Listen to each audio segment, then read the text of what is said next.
L'association est adhérente au contrôle laitier depuis 1982, il me semble. Donc nous, on est adhérents au contrôle officiel. Donc on a un contrat qui nous engage avec le Centre Rhin et donc on est sélectionneur. Et bien, donc nous, on a notre période d'agnelage qui est à peu près à partir du 15 novembre.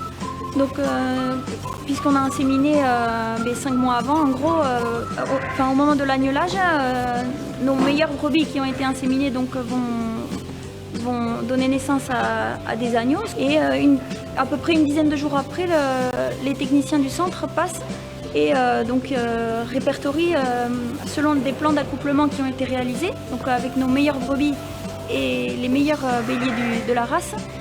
Ils vont essayer de récupérer les meilleurs petits agneaux. Pour cela, donc, on fait une prise de sang.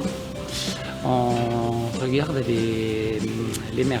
Les mères, c'est pour savoir si elles ont des mamelles qui sont conformes et surtout si elles sont au niveau du standard, si elles répondent aux critères.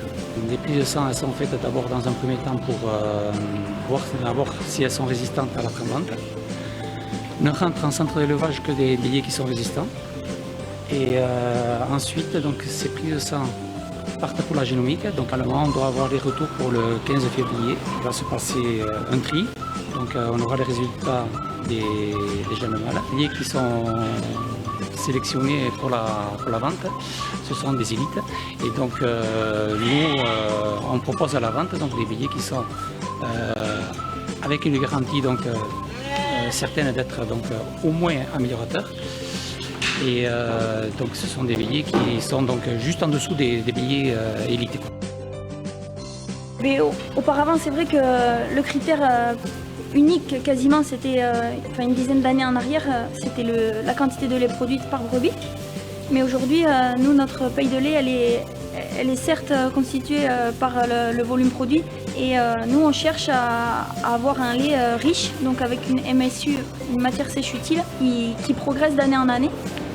On cherche aussi à avoir des brebis rustiques et qui tiennent dans le temps, c'est-à-dire qu'on ne veut pas qu'elles fassent de lactation et qu'elles partent à la réforme. Donc on veut des mamelles qui soient faciles à traire et qui aient une bonne longévité.